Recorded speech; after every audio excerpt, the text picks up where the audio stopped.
Mr. President, Can we follow up on the auto pay? Thank you, Mr. President. The criticism that I've seen, and I'm sure you've seen, regarding Elon Musk and your big, beautiful bill, what's your reaction to that? Do you think it in any way hurts passage in the Senate, which, of course, what is you're seeking? Well, look, you know, I've always liked Elon, and it's always very surprised. You saw the words he had for me, the words of, and he hasn't said anything about me that's bad. I'd rather have him criticize me than the bill, because the bill is incredible. It's the biggest cut in the history of our country. We've never cut.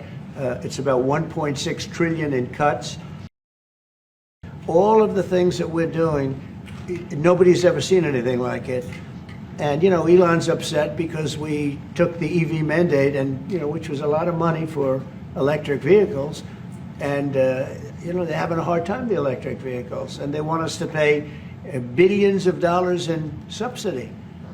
And, you know, Elon knew this from the beginning. He knew it for a long time ago. That's been in there. That's been, I would say, JD, that hasn't changed. That's been right from the beginning.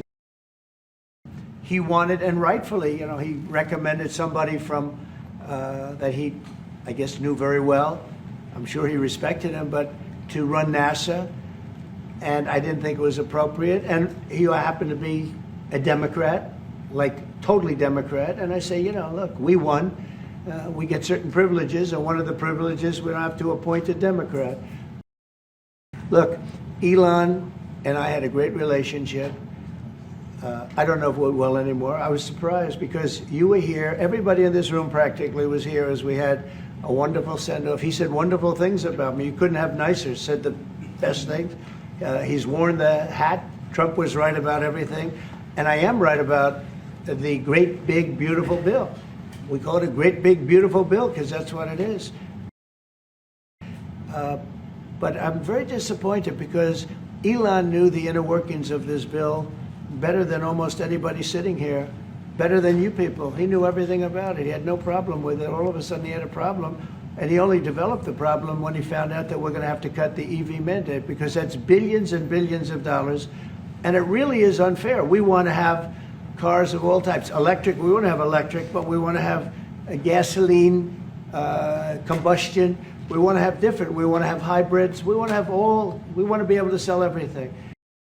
And if you saw the statements he made about me, which I'm sure you can get very easily, it's very fresh on tape, he said the most beautiful things about me. And he hasn't said bad about me personally, but I'm sure that'll be next. But I'm very disappointed in Elon. I've helped Elon a lot.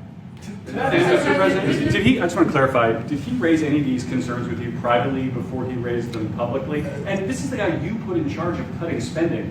Should people not take him seriously about spending now? Are you saying this is all sour grapes? No, he worked hard and he did a good job. And I'll be honest, I think he misses the place. I think he got out there and all of a sudden he wasn't in this beautiful Oval Office, and he's got nice offices too. But there's something about this one. I was telling the Chancellor, this is where it is. People come in here, even from Germany. They come in and they walk into the Oval Office, and it's just a special place. It's, you know, a lot of good things are happening in this room. And I'll tell you, he's not the first. People leave my administration and they love us. And then at some point they miss it so badly, and some of them embrace it and some of them actually become hostile.